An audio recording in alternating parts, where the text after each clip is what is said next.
83కి వచ్చేటప్పటికి ఎలక్షన్కి వచ్చేటప్పటికి మీరు చంద్రబాబు గారిని రిక్వెస్ట్ చేశారు పార్టీలోకి రమ్మని.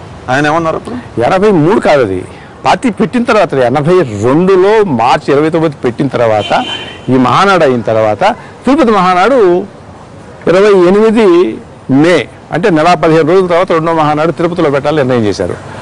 ఆ మహానాడు చిత్తూరు నుంచి మాకు పెద్దగా ఎవరు లేరు, తెలియదు. సో చిత్తూరు నుంచి ఉన్నావు కాబట్టి నువ్వు ఇప్పుడే వస్తే ఇది అధికారంలోకి వస్తుందని చెప్పాను నేను. ఇది ఈ పార్టీ అధికారంలో వచ్చేటటువంటి దాఖలా కనపడతా ఉన్నది.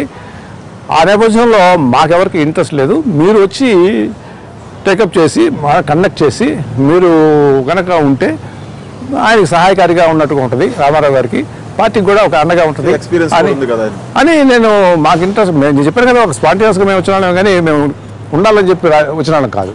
కాబట్టి రమ్మని చెప్తే ఆయన నానా విధాలుగా మాట్లాడాడు. మీకు ఓట్లు ఉండవు, డబ్బులు ఉండవు, మీరే రాజకీయం చేస్తారు, ఆయనకి ఎక్కడ పడతాయి సినిమాల్లో రాజకీయాలకు వచ్చి సినిమాల్లోంచి వచ్చి పార్టీలు పెడితే వేస్తారా, ఇట్లా మాట్లాడేసి పంపించినటువంటి వ్యక్తి.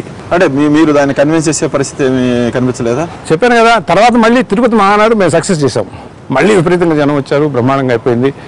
అయిపోయిన తర్వాత నేను మళ్ళీ వెళ్ళాను. నేను ఇంకా స్టిల్ మాకు దీంట్లో కంటిన్యూస్గా ఉండి రాజకీయం చేయాలని మాకేం లేదు.